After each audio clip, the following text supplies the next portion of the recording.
Ensuite, on va voir comment maintenant rechercher dans le répertoire. Ben, vous avez deux touches, deux petites icônes ici qui vous permettent de rechercher dans le répertoire.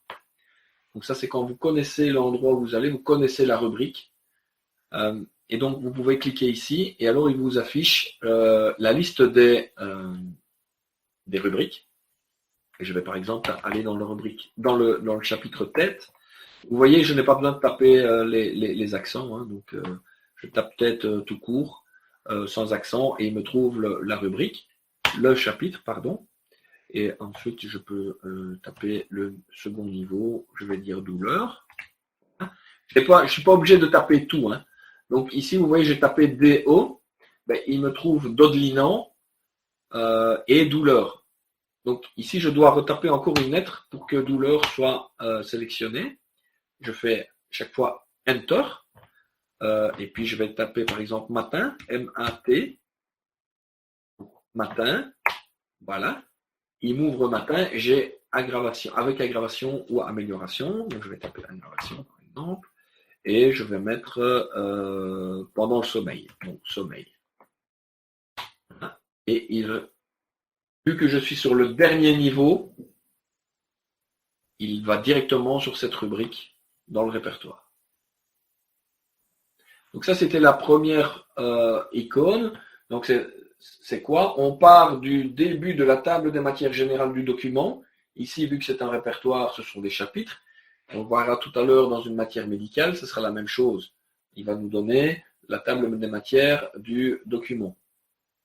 La deuxième, ça vous permet de rechercher à partir de l'endroit où vous êtes. Donc si vous dites, ouais, non, c'était pas douleur céphalée le matin, c'était pas avec aggravation, c'était avec amélioration par exemple, ben, vous recliquez ici, vous vous retrouvez au même endroit et avec la touche backspace, vous remontez et donc ici vous retrouvez sur le matin et là vous pouvez retaper amélioration et donc vous allez sur amélioration.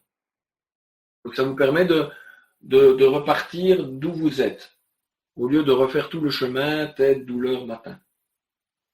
Ça peut être intéressant dans certains cas.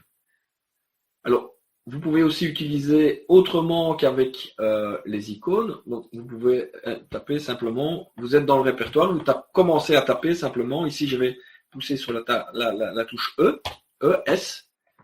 Voilà. Et je suis donc déjà sur estomac, où là aussi je peux taper douleur, boisson par exemple, et puis chaude. Voilà. Je vais sur douleur, boisson, chaude.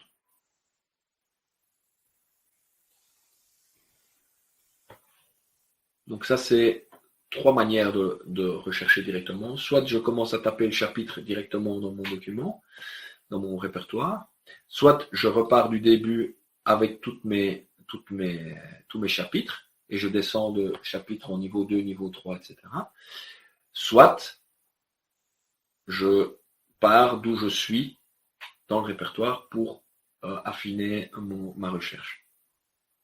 Donc oui, petite chose, donc vous avez vu quand je clique, quand je suis dans cette recherche, pour retourner au répertoire, je peux cliquer ici sur le document, sur le bouquin, et je reviens dans le répertoire. Donc je peux facilement passer d'un à l'autre.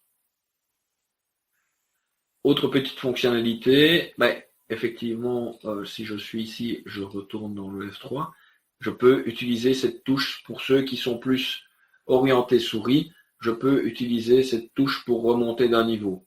Donc c'est la même chose que la touche backspace sur votre clavier. Celui qui est plus orienté souris aussi peut très bien se balader dans les niveaux et puis cliquer sur le petit plus pour ouvrir ce niveau et puis double-cliquer sur la rubrique pour aller dedans. Donc, soit vous l'utilisez au clavier, et là vous tapez Enter, tapez un niveau, Enter, Enter, niveau, Enter, niveau, Enter, et vous retrouvez au bon endroit. Soit vous cliquez, vous utilisez votre souris pour ouvrir les niveaux et pour double-cliquer pour aller sur cette rubrique. Alors, le fait de faire des recherches de rubriques les ajoute aussi dans la liste, dans la pile des rubriques sur lesquelles vous êtes allé. Et donc, en utilisant de nouveau dans le répertoire ces deux petites flèches, vous allez retomber sur les rubriques dans lesquelles vous êtes allé auparavant. Donc, si vous avez fait une recherche d'une rubrique, vous n'en avez rien fait, vous faites une autre recherche, mais en fait, vous aimeriez bien revoir la rubrique précédente sur laquelle vous étiez, il n'y a pas de souci, vous cliquez ici, vous ne devez pas la rechercher à nouveau. Donc ça, c'est une facilité qui va vous permettre aussi de gagner du temps. Dans cette recherche, ici, on a aussi des options, des possibilités de changer les options. Donc, par exemple, vous pouvez dire que la limitation de la liste quand vous tapez dans ce champ, ça va vous limiter soit à tout ce qui commence par ce que vous tapez, soit on va voir tout ce qui contient ce que vous tapez. Donc, parce que le mot que vous allez chercher n'est peut-être pas le premier mot de la rubrique. Donc, on va voir comment on peut le faire. Donc, alors le tri ici, ça peut être aussi dans l'ordre du livre ou par ordre alphabétique.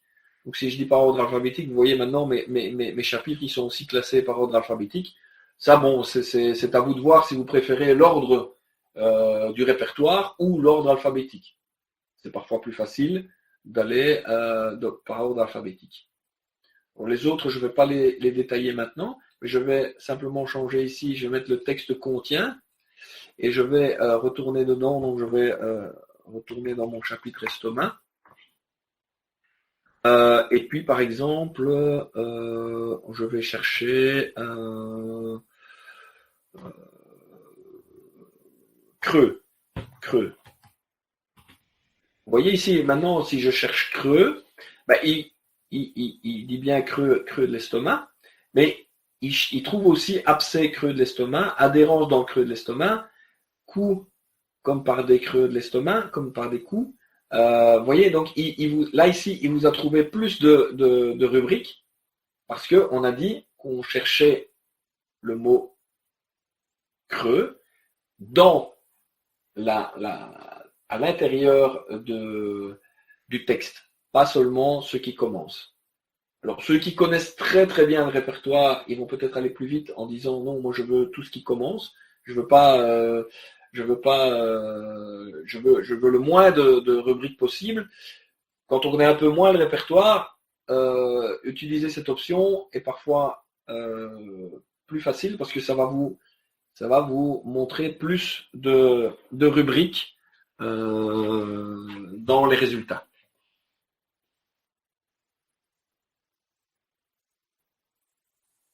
Donc voilà pour la recherche hiérarchique. Alors je vais juste vous montrer que on peut l'utiliser aussi très facilement quand on est dans un document, par exemple, de matière médicale.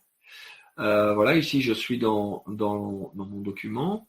Ben, je peux l'utiliser tout à fait de la même manière, sauf qu'ici ce ne sont pas des rubriques, mais ce sont des remèdes. Et je peux chercher le remède belladonna. Et alors ici, il me donne le niveau 2, le niveau 3. Donc en dessous de belladonna, ce sont les chapitres. Et là, je peux taper yeux et je vois la matière médicale de belladonna à propos des yeux. Donc c'est très facile et ça se retrouve dans n'importe quel autre type de document.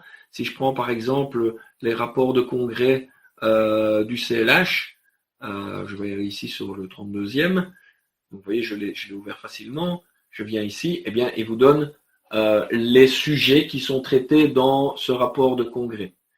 Donc par exemple, ici, il y a eu quelque chose sur l'Idium tigrinum, et donc c'est un cas, effectivement,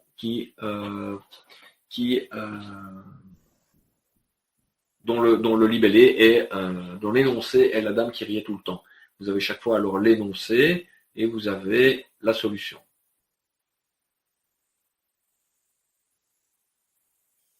Donc, dans n'importe quel document, toujours essayer, enfin, si vous devez chercher une information spécifique dans un document, n'hésitez pas, vous cliquez sur cette icône et vous avez la table des matières, vous descendez de niveau en niveau.